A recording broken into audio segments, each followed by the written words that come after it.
Hello. हम उत्तम कुमार वकील बोला तानी। हाँ बोला वकील साहब। तोहार लोगन के माई अपन पूरा संपत्ति का एगो पेपर तैयार करे ले बाड़ी। तो हमनी के का करे के बा? तोहरा लोगन के साइन करे के बा। हम तोरे ही यहाँ आवतानी। ठीक बा, हम तीनों भाई आवतानी। ओके। कहा माई, तोहरा से ई उम्मीद ना रहल।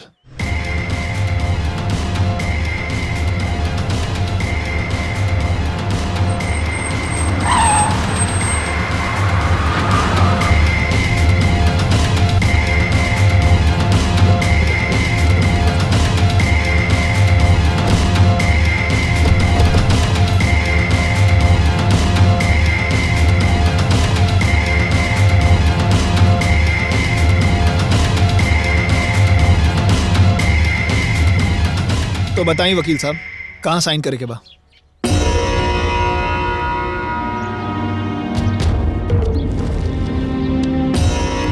तीनों लोग यहाँ साइन कर दी।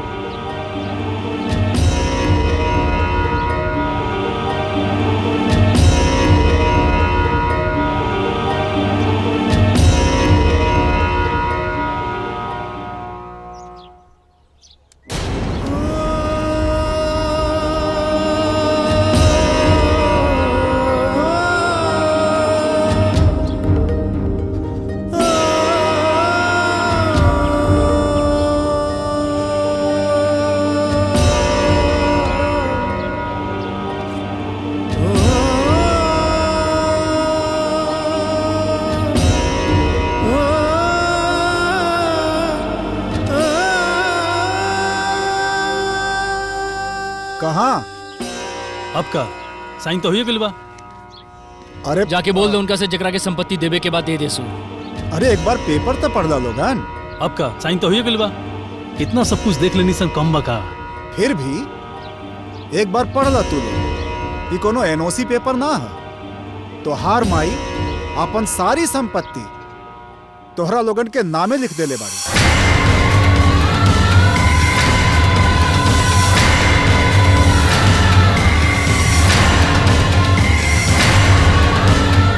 ला देख ला।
माई,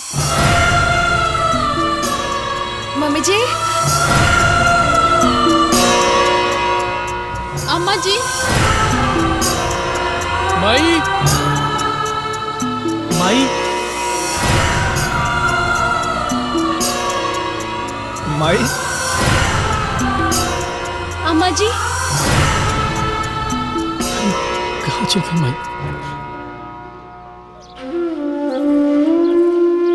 ए जी, अम्मा।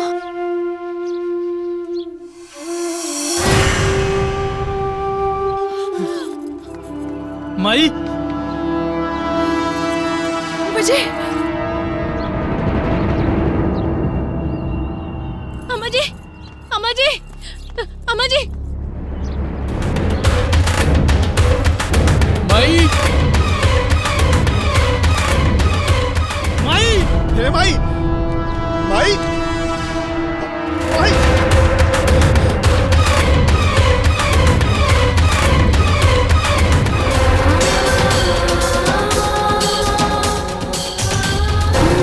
अम्मा जी नहीं की। चलिए देखिए।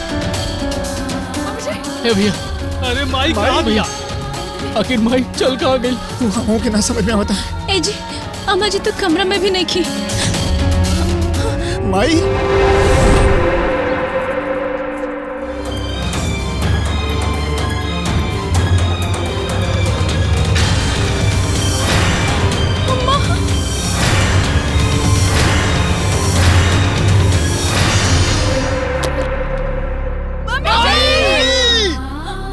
अम्मा जी, अम्मा,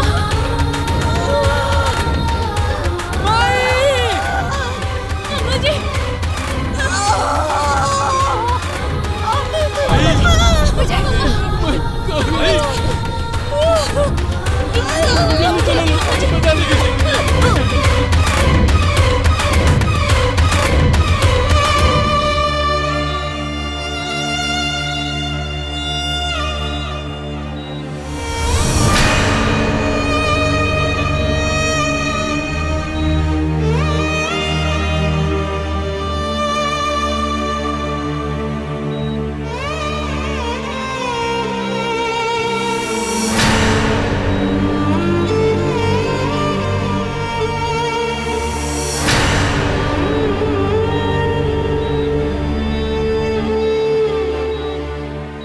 पता ना अब का होई। माई ठीक हो जाई ना। ना रिपोर्ट दिखाओ। जी सर।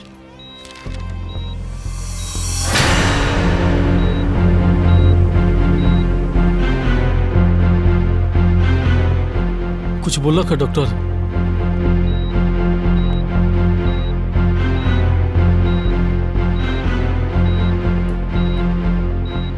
पल्स नोट कर लो।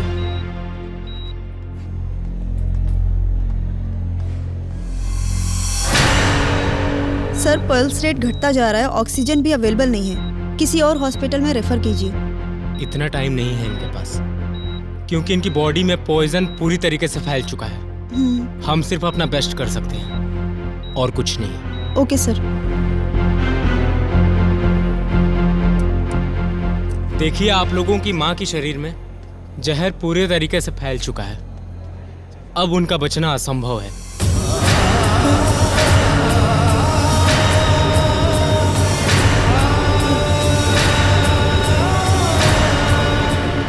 अब अगर उन्हें कोई बचा सकता है तो सिर्फ ऊपर वाला। अम्मा जी, अम्मा जी, ना,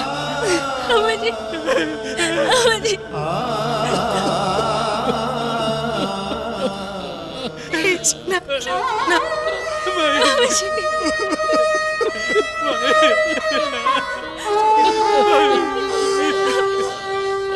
माई के बिना ना रह पाए बाबा। चुप हो जाए। अब हमने के अम्मा जी के सलामती खातिर भगवान से ही प्रार्थना करे के पड़ी।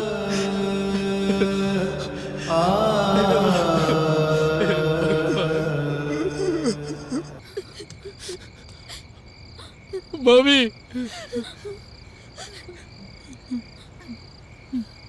माई के होश आ गइल बा। हाँ, कहा? अम्मा जी के होश आ गए। जल्दी चला लो, अम्मा जी के होश आ जल्दी चला लो। गए। हे माता रानी, हे मैया, चल चली दीदी।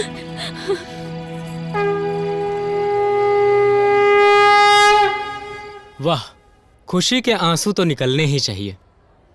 माता जी, आप मेरी दवाओं के दम पर नहीं, इन सब की दुआओं के दम पर जिंदा बची हैं, वरना हमने तो उम्मीद ही छोड़ दी थी।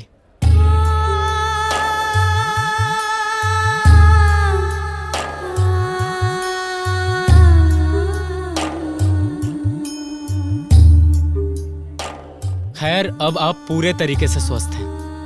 आप अपना ध्यान रखिएगा। अच्छा, अब मैं चलता हूँ।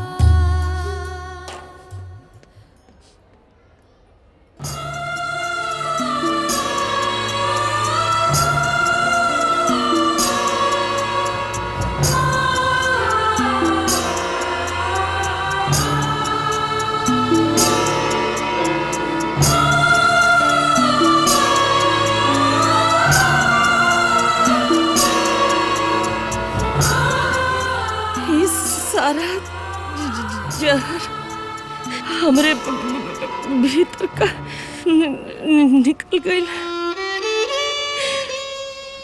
हम अपने बेटा के अपना पतोह के अपन दुश्मन समझत रही।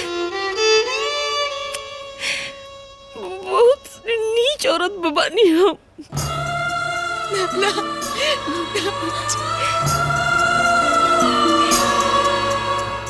हम अपना घमंड में आके तू लोगन के घर से निकाल देते।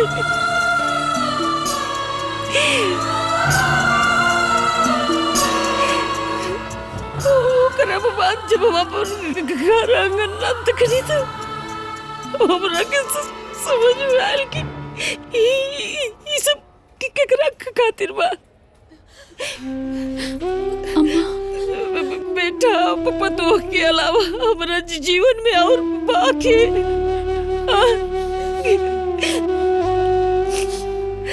तो हमरा के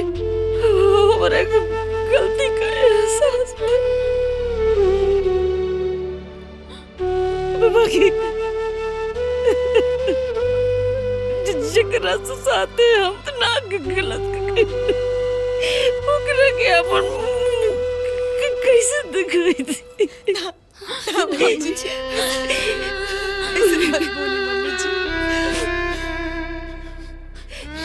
इसे हम अपन जीवन लीला खत्म करल चाहत रहनी अबे बिटिया।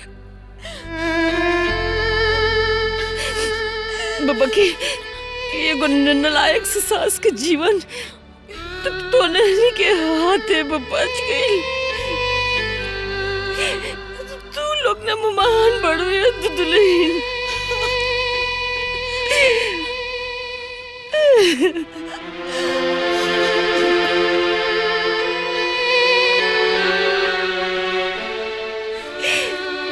बाकी जहर हमारे भीतर का पूरा जहर निकाल दिले बा। हम तोनी से अपना गलती खातिर माफी मांगत नहीं बिटिया। और शायद भगवान भी हमरा के दोबारा जीवन यही खातिर दिले बड़ी जी हम अपना गलती का पश्चाताप करी। हम करो ना अम्मा जी।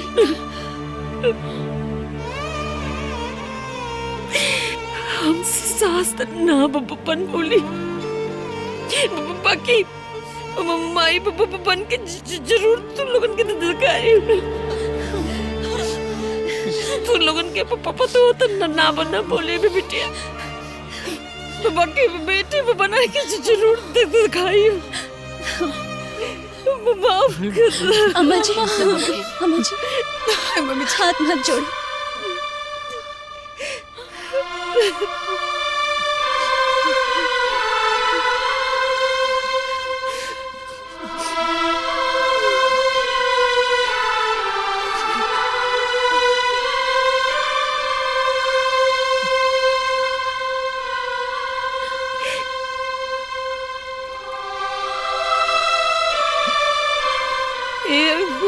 गुलवा तय उतना दूर कहीं खड़े बड़े रे हमारे अपना बहन से नाराज बड़े आ लगे नहीं बे बहन के। देखो बात कही दीदिया गलती तो हमरो बा। तारा साथे साथे हमू गुनाहगार बानी। हम ही आग में घी झोंक देवत रहनी हो। हमरो के माफी मांगी के चाहिए।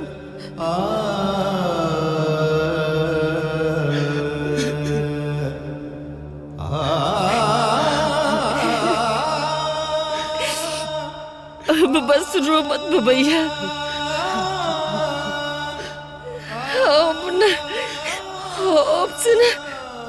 अब हम अपन परिवार देखा तू अपन परिवार देखबे।